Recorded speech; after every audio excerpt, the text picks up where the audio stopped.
Hi, everyone. I hope this message finds each of you so very well. I'm speaking to you from my studio in West Orange, New Jersey, and I could not be more delighted to have the pleasure of interviewing Caroline Rena, a spiritual guide and grief alchemist whose mission is rooted in one powerful truth: healing is possible. With over 35 years of lived experience and training, Caroline has been impacted by profound trauma, childhood trauma, military sexual trauma and harassment, generational Holocaust trauma, and parental alienation. Her path has taken her through the unique lens of being an Army brat, a military spouse, and an 8-year Army veteran herself. These experiences have shaped her into a compassionate and deeply intuitive guide for others navigating their own healing journeys. Caroline no longer operates a traditional coaching business. Instead, she shares the wisdom she's earned through her own healing and transformation, offering insights, tools, and heart-centered reflections through her podcast, Awakening Soul Divinity. She is devoted to helping others release anxiety, overwhelm, and limiting beliefs, heal trauma stored in their nervous systems, and raise their vibrational frequency as she holds space for them through grief with profound empathy, helping them reconnect with their authentic selves and divine purpose. I recently had the honor of joining Caroline on her Awakening Soul Divinity podcast, where we shared a deeply nourishing, heart-centered conversation about my own spiritual awakening, healing journey, and personal transformation.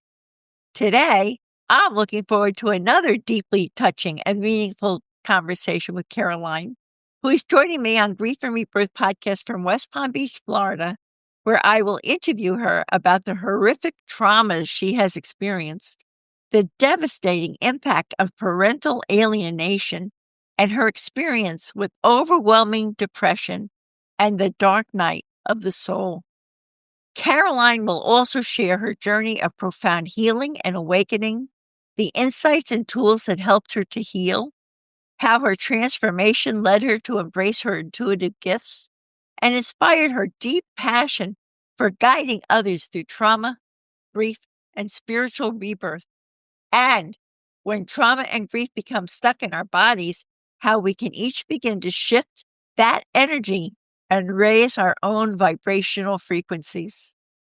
This interview will surely be filled with wisdom, vulnerability, authenticity, and inspiring insights.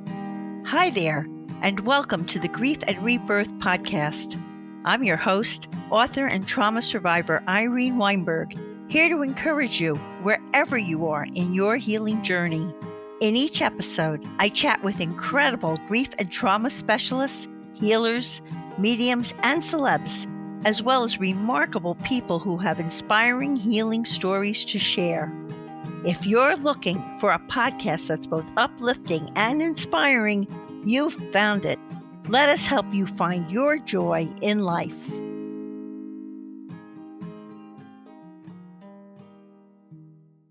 Hi, Caroline. A heartfelt welcome to Grief and Rebirth podcast. Hey, thank you so much, Irene. I'm so glad we're happy. Blah, blah, blah. I can't talk. I'm so happy we're together again. This is so much fun. I love connecting with you. I really love that. We're having a great time, and it's interesting because we turned the tables on each other. Now I get to interview you. Just for those who hear about trauma all the time, but they're not sure exactly what it is, I'm going to define it, and then let's begin with the childhood trauma you experienced. So trauma is a strong emotional reaction to a deeply distressing or disturbing event, like an accident, abuse, or natural disaster, that overwhelms a person's ability to cope. It can affect both the mind and body, and its impact can be short-lived or long-lasting. So let's begin with that childhood trauma you experienced. What happened when you were 12 years old and your relationship with your mother ended? And then you also have a Easter mother-daughter and ham story you wanna talk about, which I guess illustrates this point. Yeah. And you know what's interesting? Before I get into that, I just wanted to mention, like, trauma can be, I call them like macro traumas and micro traumas. I don't call them that. Everybody calls them that. But so it doesn't necessarily have to be this major thing. It can be something as simple as, for example, me dropping my son off at daycare. And he's 6 years old, and I know I'm just leaving him there because I'm going to work, and he feels abandoned. That could cause trauma too. And I'll get in more later into kind of what happens within that. Right. But so my entire childhood was based off of parentification by my mother. And my father, I mean, I know they loved me in their way, but my father was more of a controlling type of person. He wasn't. So in the military also, you were an Army brat. Oh, Yeah, he was. Yeah. okay. But he was a JAG officer, which is Judge Advocate General. So he was an attorney. He was a lawyer in the military, but he still experienced, he was in Vietnam. So he experienced that. So when he got back from Vietnam, that was all part of, the energies of trauma that mixed in. Sure. And so during the time of from my birth until I was 12 years old, it was just all mixed in with parentification. My mother would call me on the phone when I was like 6 years. I have records of all this stuff. I was 6 years old, and she would call on the phone and say, "Why haven't you called me to tell me you love me and ask about my health and all this stuff?" So it was always about her because of her trauma, right? I was just gonna say, we're gonna later talk about ancestral healing and intergenerational trauma. Right. She obviously was displacing Yes. her stuff onto you, to Yes. little old you. Yes, and there was a lot of it, and for good reason, and it took me a long time because I was angry at her. It took me a long time to figure all that stuff out to heal, but she, between that and lack of nurturing and all these different things, and then my parents went through their divorce, and when I was, obviously, long story short, when I was 12 years old, my dad, I found paperwork or records of the fact that my dad actually paid my mother $1,250 in 1976 to leave. Like, they had gone through the whole child custody and the divorce stuff. All these things were going on up until that point. And I don't know, obviously, what happened, but he paid her off to leave. And of course, had me reeling, that she's a terrible, and she wasn't. I don't think she was a terrible person. I think she was a traumatized person. Yeah. So that's kind of what that is. And I'm not even sure how to add this story into this space, but I'm going to do it anyway. When I talk about trauma, I talk about it from the generational perspective. So I use that Easter story that I was mentioning to you. And it's so interesting. When I heard this story for the first time, it was like, oh, okay, I get it now. So basically, the story is this mother and daughter are in the kitchen while the mother's cooking Easter dinner. Oh, this is not your mother. This is like another story that you No, have. this is another story, but this helps people to understand exactly how generational trauma works. So, yeah. So what happens is the mother starts cutting the ends off of the ham, and she's placing it in the pan, right? Natural, normal, right? So this little girl, 7 years old, I'm going to just say she's 7 years old, and she asks her mom, she's like, "Why are you cutting the ends off of the ham?" And her mom's like, "I don't know. I've just been doing it my whole, as long as I know how to cook ham, right? Maybe you should go ask your grandma. She's in the living room." So the little girl jumps off the chair and scampers into the living room and runs up to her grandma. And she's like, "Grandma, why is mommy cutting the ends off of the ham before she puts it in the pan?" And the grandmother's like, "Well, we've been doing that for a long time, and I do it too, but I really don't know why we're doing that." So she says, "Your great grandma's right over there on the other side of the living room. Why don't you go ask her?" So the little girl jumps up off, the couch with the grandma and runs over to the great grandma, and she hugs her and she says, "Great grandma, why is mommy cutting the ends off of the ham?" And the great grandmother says, "Oh dear, she's cutting the ends off of the ham because when I was a little girl and all the way back, we had small pans.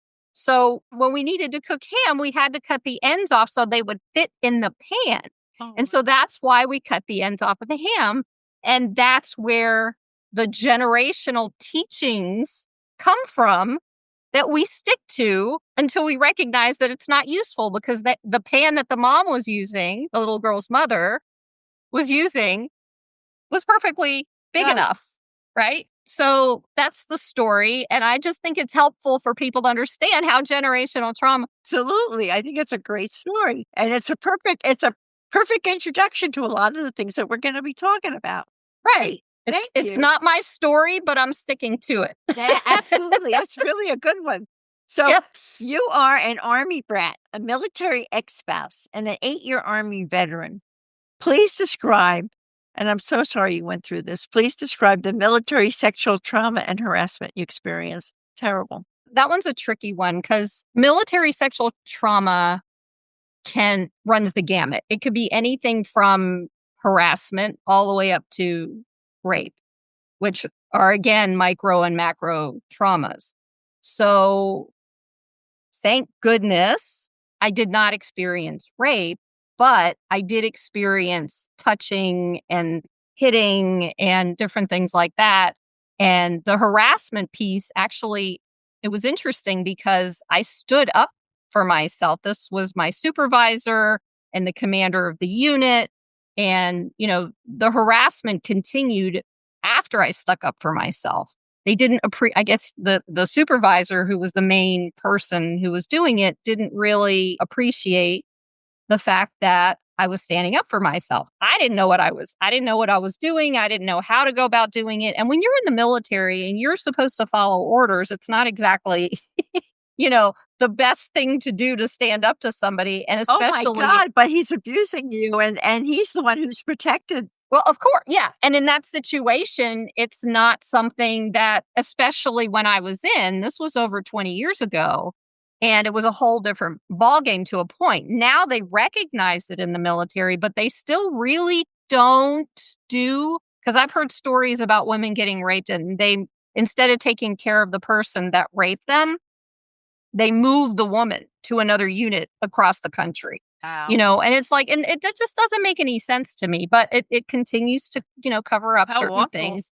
Yeah. And it's not, but for me, it was like the hardest piece of that when it was happening was the parental alienation piece, because my supervisor and my ex-husband were energetically, I guess that's the best way I can explain it, personality, all of it was the same person.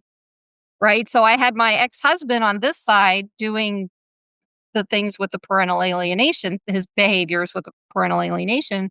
And then I had my supervisor on this side doing his thing. And it was like the same energy It would seem of to both be people. that it would match that trauma is a strong emotional reaction that overwhelms a person's ability to cope. There you were. Yeah. And that was the thing. It's like the more these things were happening to me, the further down I went on the coping scale. And I never knew what to do. And I never felt like I had anyone there to support me. And that could also, please understand, one of the things I learned was my feeling of not being supported came from inside of me. It's not necessarily that no one was supporting me, because I did have a few people there who supported, but it scared me to be supported. But in your formative years also, you have a mother who was not supportive of you. She wanted you Exactly. being supportive of her from her wounds, Exactly. which you didn't even understand yet. So how could you know? You How could don't. you know without having had that nurtured experience yourself? Right. And that's a good point, because I'd like to bring something up, that another little story tidbit. When the ships were coming from Spain to South America, the Nina, the Pinta, and the Santa Maria, this is the story, as the story goes. The natives in the country where it was coming to had never seen ships before, ever. So they didn't know. So technically, I heard this one time and I was like, wow, our brains are really, really powerfully interesting. And they were like, they didn't see them. They didn't see them coming in because they didn't know what they were. And it's the same thing when we go through something. For example, we've never been nurtured or we never felt loved as a child. When we get older, if we've never seen or felt that, then we don't have the capacity to understand what that is. And it can be overwhelming, especially if we've been traumatized. Right. So, yeah, I just wanted to give that example because that was one of You have no exactly. reference point. at all. Yeah. Yep. And also all this, so your ex is doing this to you and obviously doing maneuvers with your kids. Wait, And can I clear that up? yeah, Because this is now that I'm where I'm at. My ex wasn't doing it to me. He was doing it for me, because if all that hadn't happened, I wouldn't be sitting here right now. okay, great. But at the time, At the it felt like time, it to was you. 2. And it Okay. brought you to your knees. It brought on Yeah. depression and the dark night of the soul and brought you close to homelessness. That's a beautiful thing for you to hear, to have gone through all that, and now you say he did something for me, and we'll talk about that. But Yeah. wanna say anything about how in the heck did you function with all that going on? This is like my entire experience has been going on for a little over 35 years. We're talking the healing process, therapy, all these different things. It wasn't like 20 years ago this thing happened and then all of a sudden I was almost homeless. It's, we've got life happening and all these other things, and me trying to figure things out and me trying to heal in other, ways. And so it ended up happening that the biggest dark night of the soul, I actually did another podcast in 2022 called The Ride of My Life, because I wanted to share what my experiences were with the healing process. So I was on the road and I was bouncing, and that was like the beginning of the experience of homelessness. But I didn't call it that. I kept saying in my head, I chose not to live in a home because I wanted to live out of my car and I wanted to drive and I wanted to do this. That was probably something that was keeping me afloat, whatever. But when I got back at the end of 2022, I was like literally bouncing from house to house, couch surfing. And here in Florida, you can't live in your car because they don't allow that. They don't let you go to rest stops. They don't, I mean, you literally have to go to a campground or something. That's why you see so many homeless people around here, because there's no other options. And so that went on for a little while. I started driving for Uber. This is me like starting to go diving into the dark night of the soul. And by the time 2023 rolled around, I was on my last option for a place to stay. And it turned out to be a house sitting job with a dog sitting, which that was challenging. I don't think the dog liked me very much. It was just it was an experience. And in the meantime, I'm sitting there at this home, and just honestly, these people that allowed me to do this, I'm so grateful to them for letting me be there. But that's where the opening, I was in a safe space for everything to open up, right? And I was alone with the dog, right? And I'm not even a dog person. I'm a cat person. So that was an experience in and of itself. But during that time, I think it was sometime in September, if I'm correct. I don't remember exactly the timing. I found out that my daughter was pregnant on Instagram. She had So she was not talking to you. She was no, not. I mean, we were texting. There was some things we've been going back and forth. It's been a big challenge, and obviously we'll get into that piece of it. But she wasn't talking. Sometimes she wouldn't respond, and and that's part of my healing journey. It's part of her healing journey. So anyway, so I found out that she was pregnant on Instagram, and that was it. I was like, and along with everything else, like I'm like, where's my next place I'm going to stay when they come home? And, all these different things. And I don't know what's happening. And so when that happened, immediately I went into this depression. I was sleeping on the couch, like you said, for 20 hours a day. All I could do was barely take a shower. I had to walk the dog and I had to feed the dog. So that was pretty much the capacity of what I had going on. I couldn't take any other thing. And so for 10 days, I was like sleeping, and the 4 hours I was awake was with the dog, right? And doing my best to try and figure out how to find a place to live and all that. And basically what happened was I had met this guy who was actually a student in a personal development course 2 years earlier, who was part of this group called Fort Freedom in Jupiter, Florida, who helps veterans who are wanting to die by suicide or just in general depression and anxiety and all these different, for the most part, all these different things. And I remember something just hit me. I was sitting on the couch and it was like something hit me and told me to call this guy. And so I called him and he said, stay put. Like I wasn't going anywhere anyway, but he said, stay put. I will have someone on the phone with you in 20 minutes. And sure enough, it was the craziest thing. And it's funny because the guy who I called lives in the area that I was house sitting, but he wasn't there. He was in Kentucky. Oh, wow. So, so that's very powerful part of the story too. But anyway, and in a spiritual terms, it would seem to show that there was a plan and you were being set up in a way.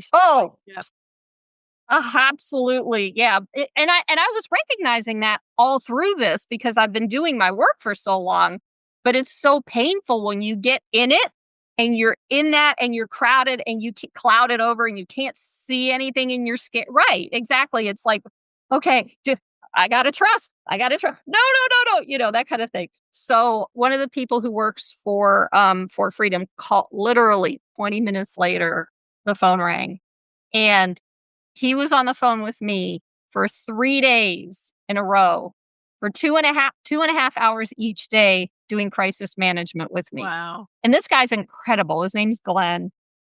And he and his wife are amazing. And obviously everybody at Fort Freedom, but he was like my lifesaver. He was my fishing pole or whatever. He fished me out of that space, and is he a licensed therapist or what are his qualifications? I'm not exactly. I know he does therapy. I'm not sure how. I think he is, but he was mine. I mean, when that was going on, but I also had another therapist who was doing EMDR with me at the time once the VA put that got him in the system. And for those of you who don't know what EMDR is, that's a tapping on our... No. EMDR is the... oh, that's right. I had that wrong. As the eye movement desensitization reprogramming. Right. I forget what tapping. I can't remember. I can't think what it is right now. For a second, but you're right. That's okay. I do too. They both work though, because I've done both. I've done it too. Where with the eye movement. Yeah. And it's like, again, our brains are so powerful and we don't even know this much of how they work. And then they just do, so going through the process with them, I started going to the gym, which when you start movement's the most important thing of healing. Absolutely. So I was offered the gym. I was offered yoga. I was doing my own work with the therapist. Like I said, I had Glenn as a therapist, and I went through this process or program called HUD-VASH. So if you are a veteran and you are if you're looking at homelessness, that's the process. You would go to your VA and talk to the HUD-VASH. I think every VA has a HUD-VASH office. And so I went through the process with that. And what you see here, even though it's not much, is 2 years later of the landing pad from that process and coming out on the other side. And even from when I graduated in December of 2023 to now, I recognize the difference of who I was then and how I am now. And it's like night and day. It's incredible. And that was the dark night of the soul. But I want to tell everybody that there's one other piece of trauma we haven't even reached with you, which we'll talk about, which is called generational Holocaust trauma. Yeah. And so that was heaped on top of everything else that you had. Well, that's not even heaped on top of. That's like everybody carries that. And no one's immune to ancestor generational trauma, intergenerational trauma. If you hear it that way, you can hear ancestral trauma. It's all the same thing basically. But the trauma could be every time they sliced the edges of the ham off, they burnt their fingers, and that was part of the, you know what I mean? Through the generations, it's almost like that people pass on the trauma, right? From generation to generation. Yeah, exactly. Now, do you want me to go into the parental alienation piece first? Because the generational trauma is part of my healing work, not part of the traumas. Take your pick. Go ahead. Okay, I'll go. Okay, so the parental alienation thing was actually the catalyst. And when I went, that was like over 20 years worth. My son told me when he was 14 years old that he didn't want to speak to me until he was ready, which wasn't until he was 22 or 3. And now he and I have a wonderful relationship. And my daughter and I were working through it the best we Wonderful. can. So happy. And thank you. I mean, it's very limited, but I respect her fears and her boundaries, and I understand what that feels like. So, I do my best to just, what do they call, drip love? We call it that in the parental alienation world. But yeah, now I have a granddaughter, and she's going to be 2 in January, and so I was told that she is the generational breaker. Like, I'm setting the work I'm doing is setting up for us to be able to break this whatever. Well, somebody in a family, and I had the same experience. Someone has to break has to change the legacy. Someone has to break the cycle, and you can even Right. see. I think you can even see in certain families where maybe 1 or 2 people broke the cycle and other siblings did not. Mhm. Right? So you can really see how that works, how some people heal it and other people live with it, but at least in those cases, some of the people of the family are starting to change the legacy for others. Yeah, and what's interesting is, to me, it feels like it's a chosen path for those people who are doing that. I don't think it's meant for every single person in the family to do that work. I think it's meant for the uh, the empath or the highly sensitive person or whoever you want to call that person. We pick this somehow, Somehow. and somehow. So the whole thing with the parental alienation. If you don't know what parental alienation is, it's usually happening with high conflict divorce. It can happen in an intact family though, and there's generally a narcissist and an empath that come together, because it's been researched that narcissists and empaths come together. And what happens is that the children are either lied to or not told the whole truth. And so they start pushing one of the parents out. It can be the father, it can be the mother, it can be the grandparents, it can be aunts, it can be uncles. It's not, it happens with everybody. And so for me, like I said, my daughter was 4 years old when we separated, and my son was 10, and he at least had a little bit of time with me. So I think that helped our relationship. But yeah, so, and I don't generally dive into like what happened or all this stuff, because that's just part of my healing journey. I don't do that. But what I can say is that it's very painful. 70 to 80% of the countries in the world are going through Wow. experience parental alienation that they have record of. And then in the US alone, there are 25 million, and this was like in 2018, 2017. There were 25 million parents, which might be more. I don't know. I haven't really been digging in there. 25 million parents, and got to double that with the kids that are Wow. experiencing that. And these parents, and we're not talking about drug addicts. We're not talking about bad parents. We're talking, there are lawyers, there are doctors, there are actors, there are, you name it. There are people who are perfectly good parents who love their children, but because of the way the system is set up, the court system, it doesn't allow for gray area. Nothing allows for gray area. So, Wow. yeah, so it's just, anyway, so one thing leads to another, and then the healing process, my healing journey, that was the catalyst. That was what got me into the space I was in with the almost being homeless. That was what got me into Fort Freedom. That was all that stuff going on, the last couple of dark nights of the soul. And trust me, you don't just get one. You get a lot, or at least I did. And then one thing led to another, and now you want me to, I guess I'll go into the generational trauma piece. Do you want me to do Yeah, that? please do Okay. that, because I wanna talk about that, and then from there, and then Okay. talking about the turning point, and then from there, I'd really like to ask you, how did this lifetime of generational trauma become the catalyst for what did you start to do to regulate your nervous system? Now we're starting to get down to how did you heal from all this stuff? Right, And then right. I know Yeah. that And you also formed a desire to help empaths and high sensitives. How did you identify with all the trauma you went through that that was who you were also? okay. Yeah. So So, I mean, you could just kind of bring it around, you know. Where should I start? Okay, so from the piece of going through the dark night of the soul, when I got in this place last year, I had already looked through my mother's paperwork. You had mentioned, I think you mentioned that earlier. I don't know if it was when we were talking ourselves or you had okay, yeah. How'd you come upon your mother's paperwork all those years later? You've had your life Well, since you were 12 years old. right. Okay, so we're bouncing around a lot. So she was living in New Mexico in Albuquerque at the time, and she experienced some issues with a medication that she was taking, Coumadin, that they had to take her off the medication. They ended up putting her in hospice, and they put her under state guardianship in New Mexico, and they contacted me and they're like, well, do you want to come? The guardian contacted and said that. And I said, sure.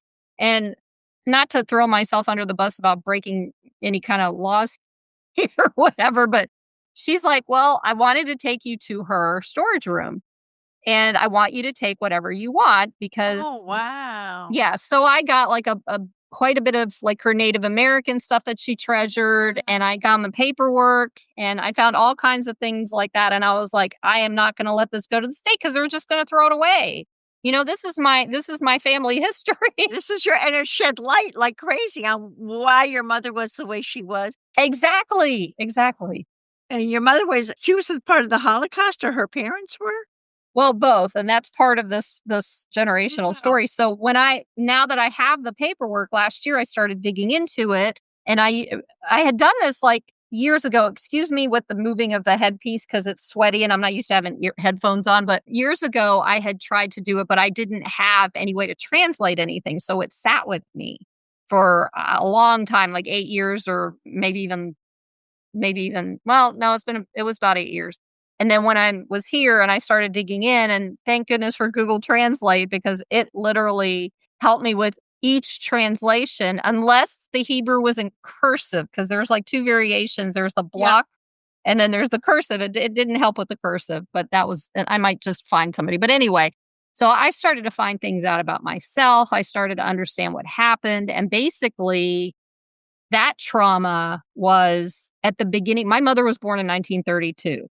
So they were living in Prague, Czechoslovakia at the time. It's now called the Czech Republic and Slovakia.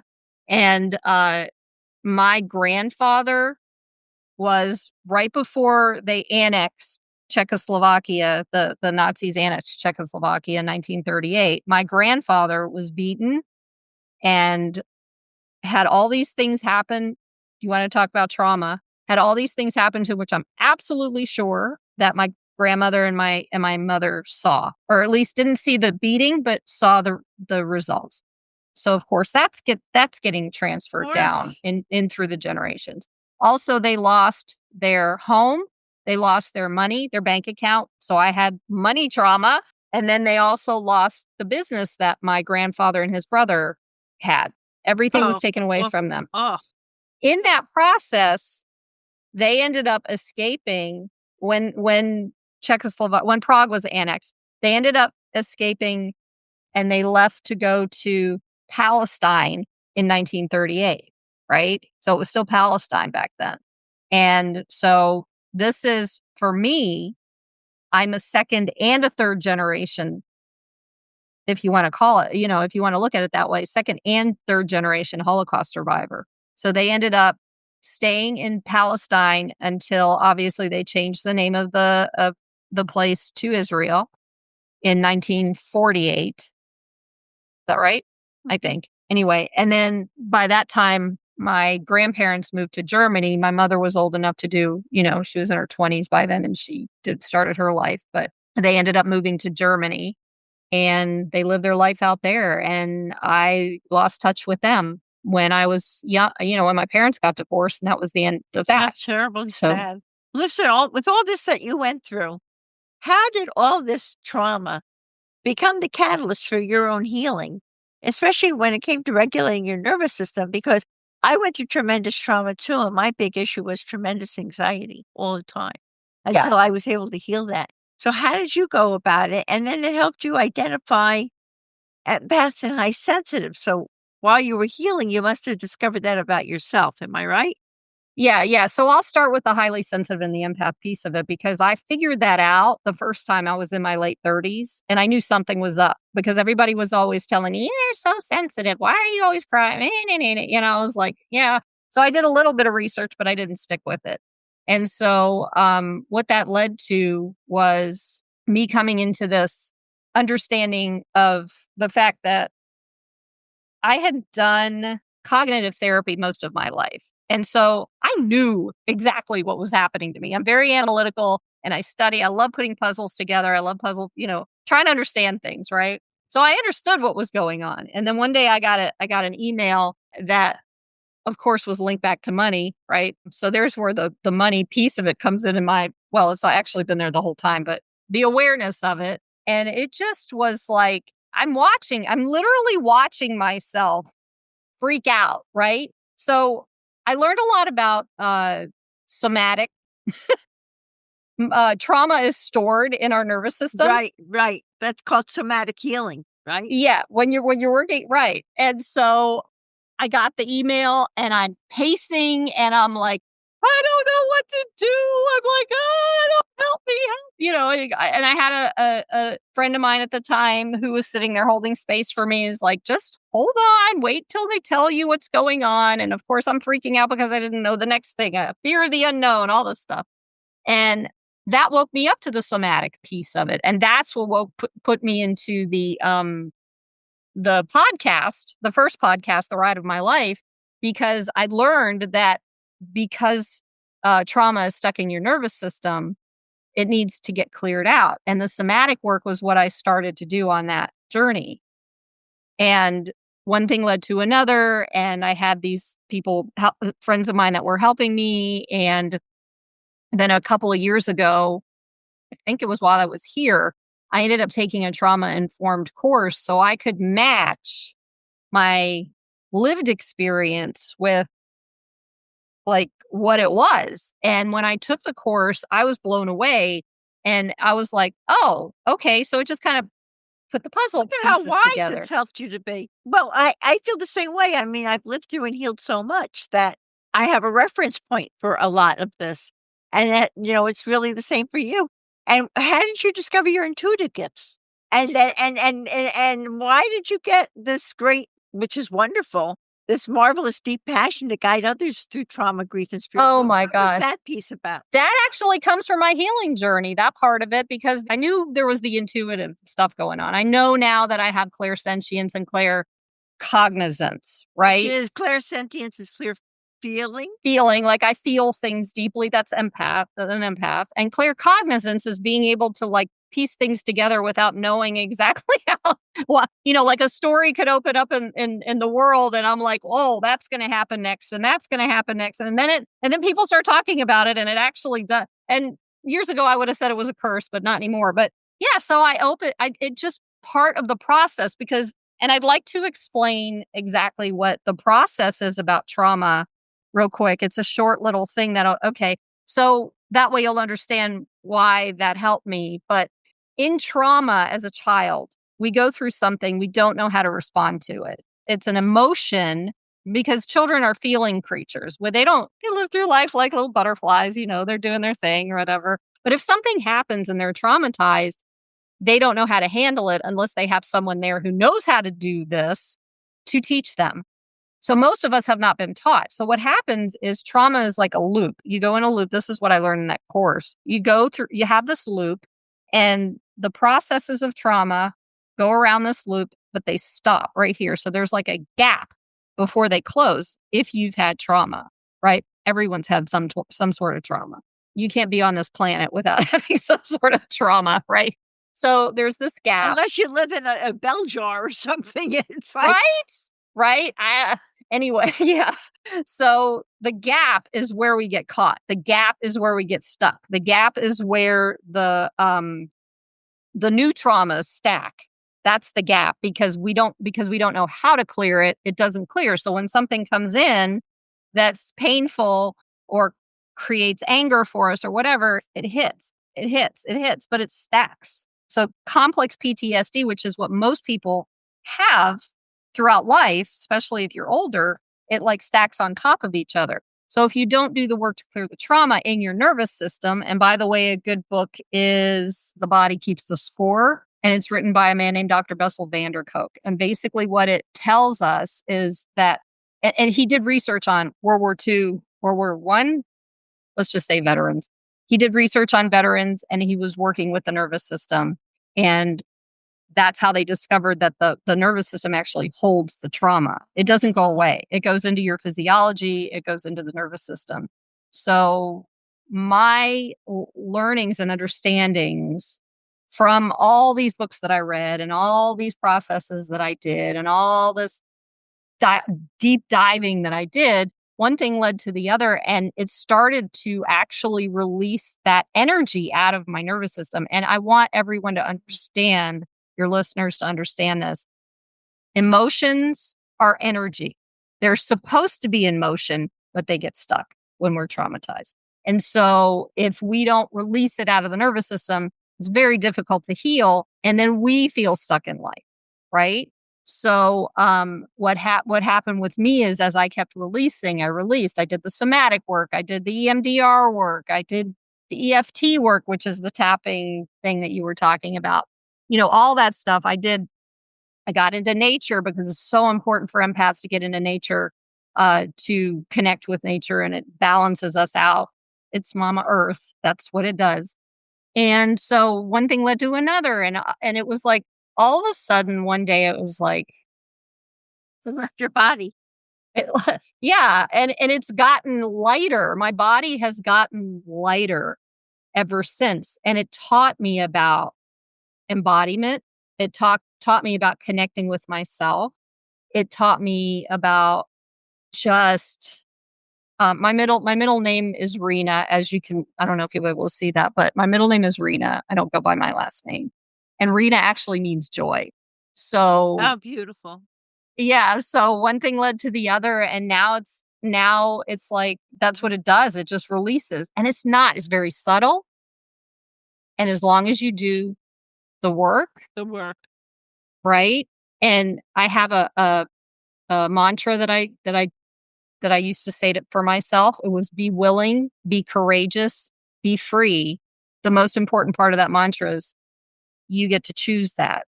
That's because right, sometimes, yeah, you have to willing. choose that. Choice. Well, yeah. Did I answer your question? Yeah, perfectly. And I want to Okay. ask you something else. It's bringing me into another question. Are you still doing healing work, or does it continue on? And the other thing I wanted to say, which is, I also think that if you have unhealed trauma, that why so many people are killing each other with road rage and stuff is that if the trauma keeps building one on the other through that gap you're talking about, and the original traumas haven't been healed, it takes the new trauma that could be on a 3 or a 4 and brings it up to a 15 or a 20. And that's why there's so much going on in this world from unhealed grief and trauma, because it builds on it, right? You would agree with Yes. that, right? Absolutely. So, right? So are you still, and that's one of the purposes for this podcast, so that people understand how important it is to heal. Are you continuing healing work on your own? Yeah. It like never stops. I laugh in your general direction. I don't remember what movie that came from or whatever, but yes, that's why they call it a healing journey, because there are days, I mean, there's so much happening right now. And there are days when this stuff comes up, and it's always going to come up. It's like people say, it's like peeling an onion, right? It doesn't stop, but it gets easier. I'm going to repeat something that, Louise Hay said when she was like 90 years old. Someone asked her, how are you doing with your healing work? And she says, some days, I still step. May I cuss? On this podcast, you can cuss. Okay, good. All right. Some days I still step in the shit, but nowadays I can step out a lot quicker. And I was like, yeah, that's exactly it. So yeah, it's constant. And then I can understand. And I do, I'm working with people now. I'm getting back into my work with people to do grief work and grief alchemy. And now I understand it better. Now I can hold space for that because I get it. But yeah, you'll never stop doing the healing work, but it's okay because it gets better. Right, and you're actually you're helping people now? So besides your podcast, you're seeing people? I'm starting to get back into the work. Yes, I am. I got brave. I had to finish. But that's the thing. It's like when you do the healing work, you're going to open up into the truth of who you are and why you're here on this planet, which is technically to do your healing work. But Yeah. So there are people listening to this podcast today who are going to say, I've been traumatized and I could really use someone to help me. And now they know about you and what you can do. So we'll be sure to leave links to what you're doing in our show notes so that people thank you. can access you and all of that, which is part of your now a healing resource for people, which is wonderful. I'm back in. Yay. And it actually happened. I'm back in. It actually happened within the last week, but that's because of all the work, but everything's shifted. But that's, you had also said something I wanted to touch on about the driving, the rage driving and all that. And it brought up something for me because there are two things. One, if you don't do your healing work, the older that you get, the more challenging it's going to get because we think that it's just going to go away. I've heard people say so many times that, oh, that all happened in the past. I'm just going to leave it there. Well, don't forget about Dr. Bessel van der Kolk, who found out that it's stuck in your nervous system. So if it's in your nervous system, it's going to feed you with these things that poke at you, that say, oh, time to look at this, time to look at that. So you can leave it in your past all you want to, but it's still going to come up. If you're interested in any kind of work, like psychological work or whatever, Carl Jung is a good thing to look at because he talks about how, and he calls it individuation, but our lives are our healing journey because every time something comes up, it gives us an opportunity to heal that. And so don't wait till you get old. Well, I think our lives are mostly, I think I get from your message about about healing is you've got a conscious choice. And I would say our lives are about whether we consciously choose to drop the backpack of pain and to move forward, or whether we consciously choose to stay stuck. And that's our story that never changes.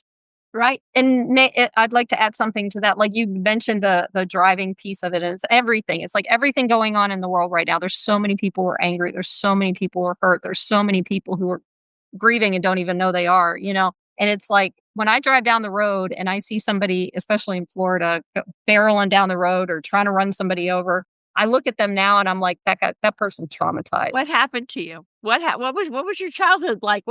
So I do that too now also. It's interesting as you become healthier, more enlightened, and it's not an ego thing as you free yourself more and more and make that choice. Yes, exactly. People, you don't take as many things personally. You see it more as that's their story. And do I want to choose to join them in that story or not? What am I gonna do? Or that story is triggering me or whatever. You start to identify it and not take things so personally. I want to ask you one other question as we draw to a close, but I want to ask you one other question. When we talk about having trauma and grief stuck in our bodies, and then we begin to shift the energy because we're letting go of the backpack of pain, and we talk about we're raising our own vibrational frequencies. What does that mean? So people understand that, Caroline. So anger, fear, especially fear, sadness, all these different emotions are low energy emotions. And energy is vibration, and vibration is, then you start getting into the quantum stuff, which that would take us,